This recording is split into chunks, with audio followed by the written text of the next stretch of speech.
Hey, what's up? Lightbolt Joe here. Today we are going to discuss the 2009 fantasy action adventure film written and directed by James Cameron, Avatar. I have said numerous times of my dislike for this movie. And we're going to say I'm going to say very controversial statements. Okay. But let's just dive into it. So, I have a lot of respect for this movie, but I still don't like it. I'm in a weird gray area, if that makes sense. I don't like it as a movie, but I love it for other things. And we'll talk about that. I know I'm so cryptic right now. This is a 2-hour and 40-minute movie. Came out in 2009.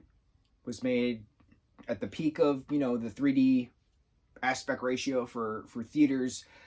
James had stated numerous times he wanted to make more. But then they kept getting pushed back and pushed back and pushed back.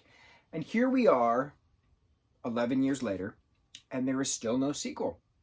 There is a World of Pandora at Disney's Animal Kingdom in Orlando, Florida, which is really Lake Buena Vista, Florida, but still it's Orlando, right? You go to Orlando International Airport, you hop on the bus to Disney World, and there you go. So, from world-building perspectives, the World of Pandora, which is technically a moon, it's a moon. It's not actually a world, it's a moon. Because it's orbiting around a giant planet. World building, I give it a lot of credit. This movie is a 2-hour and 40-minute version of Pocahontas. Disney's Pocahontas. You have the Yankees coming to the new land, wanting to take the resources, try to make nice with the people. Then there's a war, there's death, and then everyone goes their separate ways. It's literally the summation of this movie. This is a 2-hour and 40-minute movie. Okay. I don't like the story for what the story is, from a synopsis point of view. But, and this is what kind of irks me, this movie was 10 years ahead of its time. Not just a means of the technology that James literally created to make this movie, and I give him a shit ton of credit for it. James Cameron is a director who's always ahead of his time. Steven Spielberg is a director who's always ahead of his time. George Lucas is a creator who's always ahead of his time. The technology that they used just now in Disney Plus's Mandalorian, the volume, which is the real player screens, I don't know what to call it. It's a whole 360 room kind of a thing, or not really a full 360, but it's giant screens and their ceiling is giant. And the only thing that's fabricated is the set, like on the stage, but everything else is panoramic to fit the perspective. So you don't actually have to be in the dunes to film for so long of a time. You can do it on set and everyone sees the same thing and reacts the same way. So that gives it a sense of authenticity. With that being said, on Jon Favreau and Kathy Kennedy's front, James's front with creating the tech for Avatar to give you that true VR, that true immersion, the virtual reality immersion into the land. When you're on a Banshee and you swoop, the camera pans down, kind of a thing. That's what makes Ride the Banshee so entertaining in Animal Kingdom. And there's another boat ride, I can't remember the name of it, in Animal Kingdom, in the World of Pandora. So world building, great. The world building is fantastic. The cinematography in this film is fantastic because, like I said, that virtual reality brings you up and drops you down and you feel the swoops and all these things, and that's the benefit of working with the 3D. But theaters nowadays, no one gives a shit about 3D. So I'm curious what happens with Avatar 2, Avatar 3, Avatar 4, and Avatar 5. So, James Cameron is ahead of his time. I keep saying that. But why do I say that? Why do I hate this as a movie, but I respect it? Here's the answer. This movie was filmed as if it was a miniseries. I don't think anyone realized it in 2009, but I have studied a shit ton of film, a shit ton of television and series galore via your standard CBS, NBC, Fox, ABC, your basic broadcast, moving up to your TNTs, your AMCs, right? TBSs, all those going up. Now to streaming, to Netflix, to Hulu, to Prime, to Disney Plus, okay, I've studied a crap ton of film. I've studied a crap ton of story, editing, cinematography, visual effects, sound effects. We're going to go back to sound. This 2 hour and 40-minute movie should have been 4 hours. And it should have been broken up into 4 episodes for a 4-hour miniseries. Why do I say that? Because there is very specifically put in cuts of a scene where it ends, the dramatic climax ends, the camera pans away, the screen fades to black, and then we're in a different location with a new story starting up again. That doesn't happen unless it's an episode of something. You don't do that in a movie. You don't pan the camera, fade to black, and start a brand new story. You don't do that in a movie. You do that in a TV series. If I'm seeing Avatar as a TV series, as a 4-episode TV series, incredible. Sucks as a movie, incredible as a TV series. How does that make any sense? It's because of literally what I just explained. I just explained it. It makes sense because of those breaks. Yes, the movie synopsis as a whole is stupid because it is literally Pocahontas. It's a 2-hour and 40-minute version of Pocahontas. But that's the movie version. The miniseries version, when you get that mindset that you're watching a miniseries and not a movie, the miniseries, you're like, holy shit, this is world building. This shows me that there's a shit ton of different clans all over this moon. That there's water people, there's mountain people, there's plain people, Nave people, right? The blue 10-foot tall monkey people. It's world building. So that means I can have another episode with the water people, which I think is what the sequel is about, now that I mentioned it, because Kate Winslet's in it, and she was saying she had to do a shit ton of underwater stuff. I think that's what the second one is, but I don't know.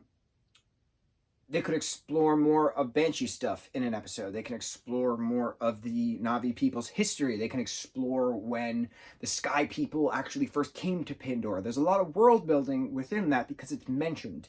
History is mentioned, different clans are mentioned, adventure is mentioned. Adventure is out there. You know, Zoe Saldana's character is talking about her grandfather's grandfather rode this beast, or whatever the hell its name was, Shadow or something. And obviously my first thought is Night Fury for How to Train Your Dragon, which came out in 2010, so a year after Avatar. But it's a miniseries. It's a miniseries. So I hate this movie, but I love the miniseries. Did you find me? Did you see me on that? It's a duality. This movie's a duality. And it's funny because when I was younger, when I first saw this in 2009, I was 19 years old in 2009. And here we are 11 years later, and there's still no damn sequel. But I did not like this movie in 2009 because it's a grown-up version of Pocahontas. There's no need for it. But now that I'm 30 and I've seen it again, and I see it as what it actually is, this is a TV series. This ain't no movie. And that's why I say James Cameron is 10 years ahead of his time. Because things now are broken into a miniseries, into series. Why do you think Disney Plus just had a huge, massive success with The Mandalorian? Because they didn't do a movie. They did a series. Why do you think it's going to be so prevalent when other Star Wars series come out? Because they're series. They're not movies. What's coming out that everyone's so excited about? There's going to be a new Lord of the Rings, which is going to be a series. There's going to be a new Chronicles of Narnia, which is going to be a series. There's going to be Percy Jackson, a live-action booked adaptation. The Lightning Thief is going to be season 1 of Percy Jackson and the Olympians, premiering on Disney Plus. It's a series. Do you see what I'm getting with this? James Cameron is a genius because he was 10 years ahead of his time. This is a film that should have been a TV series. And if this was a TV series in 2009, it wouldn't have translated as well as it could have right now. But, see, this is where that duality comes from. I feel like I'm the only person who actually hates this movie as a movie, but this is the highest grossing film in the history of mankind. Minus Avengers Endgame. This held the record for quite some time, but Endgame knocked it out. And Endgame is glorious. Now, which begs the question, if this is 2 hours and 40 minutes and I hate it, as a movie, but I love it as a TV series. Why have I had nothing but positive things to say and praise about Avengers Endgame? Joe and Anthony Russo, the Russo brothers, did Avengers Endgame. That's over 3 hours long. It's 3 hours and 6 minutes. My bladder almost exploded the 2 times I saw it in movie theaters. Apples and oranges. 2 completely different things. Avatar had no build-up.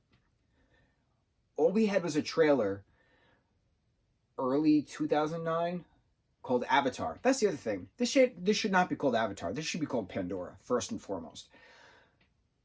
Nickelodeon was having a live-action adaptation of Avatar: The Last Airbender, directed by M. Night Shyamalan, which was coming out in early 2010. So this movie came out December 2009, and Avatar: The Last Airbender was coming out early 2010. I'm a big Avatar fan. The Last Airbender. This is the 4 symbols: fire, air, water, earth, right? Massive fan, okay? My comics, which my brother currently is borrowing. The TV series is #1 on Netflix right now. Again, the live-action version of the TV series is coming to Netflix whenever they get it together. We, as fans, pretend that the live-action movie 10 years ago didn't happen because it was an absolute abomination and an embarrassment to mankind as itself. The aliens weep at us, but it was confusing as hell getting Avatar news, because you hear Avatar and you're like, oh, cool, what's Aang up to now? And you're like, what the hell are these blue people? Like, no, this ain't no Avatar. This should have been called Pandora. So if this was a TV series called Pandora, I would have loved it. But this was a movie called Avatar, and I still don't like it. I love it as a TV series, but I hate it as a movie. Okay? We get that? Does that make sense? Can anyone back me up on this? Because I feel like I'm really alone on this particular subject matter. I don't know how else to say. I hate it as a movie, but I love it as a TV series. If there's a word for it, someone please tell me, because I have no idea how else to explain my love-hate relationship with this movie. Because it's not a good movie. It's a great TV series. And that's it on that matter. Now, going back to sound, because I mentioned it before, I hate that they recycled roars and screeches from a T-Rex and a Velociraptor in the Jurassic Park franchise for certain animals in this movie. I don't like it. I'm a massive Jurassic fan. Massive. I've all my Jurassic toys scattered throughout this room. I know what a Velociraptor sounds like. I know what a T-Rex sounds like. I know what a Dilophosaurus sounds like within these franchises. To use sound bites of a roar that I'm quite familiar with offends me. I'm offended. I would like to see different sounds being made for these very strange animals with 6 legs for each creature. And that's it. That's all I got. So, my duality of review for this movie, which I never wanted to see again, but something kept saying, watch it again, watch it again. You know things now, watch it again. And I'm glad I did, because this is a great TV series. It's a terrible movie, but it's a great TV series. And whenever the hell the second movie comes out, I will watch it as a TV series, not as a movie. Okay. Mucho mahalo.